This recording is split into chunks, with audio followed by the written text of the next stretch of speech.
সবাই বলে ধরে নাও বাবা মারা গেছে। বাবা কি কোনো অঙ্ক যে ধরে নিব বাবা মারা গেছে? মাননীয় স্পিকার, এসব অসংখ্য মেয়ে, মা, স্ত্রীর চাপাক্ষোভ, চোখের পানি, ক্ষোভ এখনো বিদ্যমান। এই রাষ্ট্র তাদের কোনো জবাব দিতে পারেনি। মাননীয় স্পিকার, একটি অন্ধকার ঘরে মৃত্যুর প্রহর গোনা থেকে আজকে আমাকে দ্বিতীয় জীবন দান করেছেন মহান আল্লাহ রাব্বুল আলামিন। আমি মনে করেছিলাম যেহেতু দ্বিতীয় জীবন পেয়েছি, আমার পরিবার, আমার সন্তানরা আমাকে 8টি বছর পায়নি, তাদেরকে নিয়ে দেশের বাইরে চলে যাব। যে দেশ আমাকে অধিকার দিতে পারে না সেই দেশে আমি থাকবো না। কিন্তু যখন 48 নম্বর ওয়ার্ড যুবদল সভাপতি সাজিদুল ইসলাম সুমন ভাইয়ের মেয়ে হাফসা ইসলাম রাইতার চোখের দিকে তাকায়, যে এখনো বাবার জন্য অপেক্ষা করে আছে, তখন যেতে পারি না। মাননীয় স্পিকার, আমরা যে কথা বলছি, আমরা যে বিষয়ের সাক্ষী, বেশ কিছু শক্তিশালী অপশক্তির বিরুদ্ধে আমরা সাক্ষী দিচ্ছি, যারা এখনো ক্ষমতাসীন অবস্থায় বিদ্যমান। আমাদের এই সাক্ষী তাদের ভীষণ অসুবিধার কারণ। এবং আমরা যদি কথা বলি, তাদের আমাদের জীবনের ঝুঁকি এখনো রয়েছে।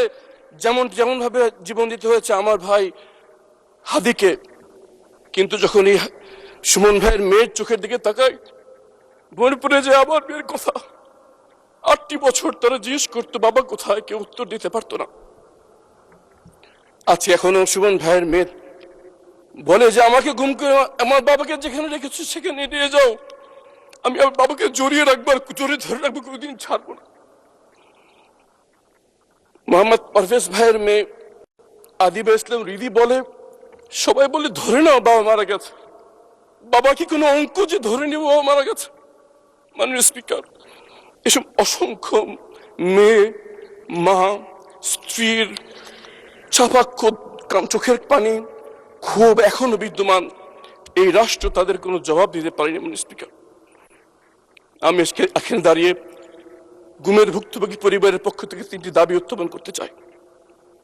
প্রথম দাবি, জবাবদিহিতা।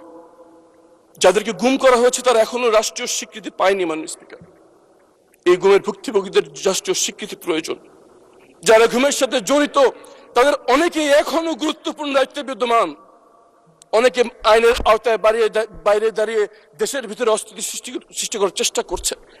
এদেরকে বিচারের আওতায় আনতে হবে। সর্বশেষ, এই বিচার যেন স্বচ্ছ হয়, ফ্যাসিস্ট আমলে লোক দেখানো একটি নাটক যাতে না হয়। এই 3 নিয়ে আমাদের প্রথম দাবি জবাবদিহিতা। দ্বিতীয়ত দাবি, এই ঘুমের ভুক্তভোগী পরিবারদের তাদের প্রিয়জনকে কেউ আমরা ফিরিয়ে দিতে পারবো না।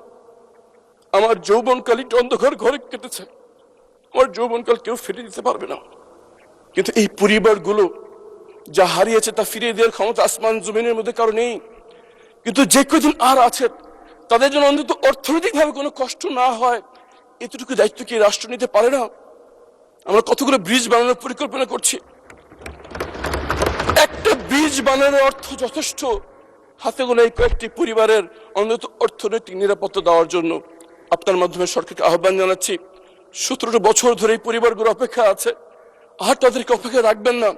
অবিলম্বে তাদেরকে একটি এমনভাবে অর্থনৈতিক পুনর্বাসনের ব্যবস্থা যদি আমরা করি, যেন আর যাই হোক অর্থনৈতিকভাবে তাদের আর কোনো দিক যেন তাকাতে না হয়। এটা আমাদের দ্বিতীয় দাবি। এবং তৃতীয় এবং সবচেয়ে গুরুত্বপূর্ণ দাবি হচ্ছে, এই ধরনের ঘৃণ্যতম মানবতা বিরোধী অপরাধ আর কোনোদিন যেন এই বাংলার মাটিতে আর হতে না পারে, সেজন্য আমাদের ব্যবস্থা গ্রহণ করতে হবে। তার জন্য দরকার শক্ত আইন, তার জন্য দরকার রাজনীতিবিদদের দৃঢ়তা, যে আমরা আর যাই করি এই ধরনের অপরাধ যেন বাংলা মাটিতে না হতে পারে। এই জন্য সবার আগে দরকার কমিশন, যা কোনো কারো অনুমতি না নিয়ে তদন্ত করতে পারবে। দরকার স্বাধীন মানবাধিকার কমিশন, যার কারো চক্ষু রাঙানি উপেক্ষা করেও তার অপরাধের কথা বলতে পারবে। মাননীয় স্পিকার, আর একটি গুরুত্বপূর্ণ বিষয় আমার উপস্থাপন করা দরকার। ইসমাইল হোসেন বাতেন ভাইয়ের মেয়ে তার বাবা গুম হওয়ার পর থেকে তার বাবার অ্যাকাউন্টে রেখে যাওয়ার টাকা উত্তোলন করতে পারছে না।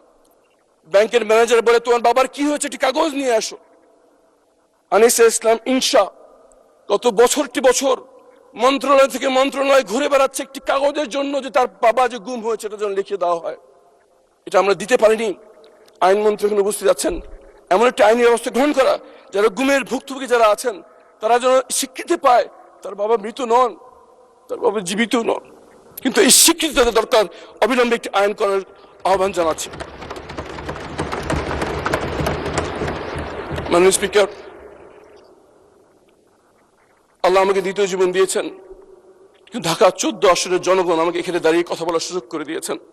তাদের জন্য কিছু কথা বলতে চাই। ঢাকা 14 আসনের সবচেয়ে নিগৃহীত জনপদের নাম হচ্ছে কাউন্দিয়া, যেটি জলবদ্ধ একটি ইউনিয়ন, যেখানে কোনো সড়ক যোগাযোগ নেই। 54 বছরে ঢাকার বাংলাদেশের অনেক প্রত্যন্ত অঞ্চলে ব্রিজ হয়ে গেলেও এই কাউন্দিয়া এখন পর্যন্ত সড়ক যোগাযোগ হয়নি একটি ব্রিজের অভাবে। মাননীয় প্রধানমন্ত্রী নির্বাচনী প্রচারণার সময় ওয়াদা করে এসছেন যেখানে একটি ব্রিজ নির্মাণ করবেন। আমি দাবি জানাচ্ছি আগামী 6 মাসের মধ্যে ব্রিজের নির্মাণ যেন শুরু হয় ইনশাআল্লাহ। মিরপুরে একটি অন্যতম ধর্মীয় কেন্দ্রের নাম হচ্ছে শাহ আলী মাজার। কিন্তু দুঃখের সাথে বলতে হয় এই মাজারে অনেক অবৈধ অশ্লীল কাজ চলছে, মাজারের সম্পত্তি নিয়ে ব্যাপক দুর্নীতি হচ্ছে। মাননীয় ধর্মমন্ত্রী এখানে উপস্থিত আছেন, আমি ওনার সহযোগিতা কামনা করছি। আমরা যেন এই মাজারকে ধর্মীয় গাম্ভীর্য রেখে স্বচ্ছতার সাথে দিনী কাজের জন্য আমরা নিজেকে নিয়োজিত করতে পারি, এজন্য মাননীয় ধর্মমন্ত্রীর পরিপূর্ণ সহযোগিতা কামনা করছি। মাননীয় স্পিকার, আমাদের এই একটি দূতাবাসের একটি প্রোগ্রামে কয়েকজন সংসদ সদস্য নিয়ে আমি গেলাম। একজন সংসদ সদস্য পরিচয় দিচ্ছে যে আমি ইন্ডাস্ট্রিয়াল এলাকার এমপি, একজন পরিচয় দিলাম আমি অভিজাত এলাকার এমপি, আমি পরিচয় দিলাম আমি কিছু গরিব মানুষের এমপি, কিছু খেতে খাওয়া মানুষ যারা রোদে পুড়ে বৃষ্টিতে ভিজে আমাকে এই সংসদে পাঠিয়েছে এই আশায় যে একটি পরিবর্তন আসবে, তাদের ভাগ্যের পরিবর্তন ঘটবে। কালো টাকার প্রভাব, পেশি শক্তির ব্যবহার, সীমাহীন দুর্নীতি বন্ধ হয়ে সৃষ্টি হবে জবাবদিহিতামূলক হিংসা ভিত্তিক সমাজ। এর জন্য আমাদের প্রথম প্রয়োজন রাজনৈতিক ক্ষমতার বিকেন্দ্রীকরণ।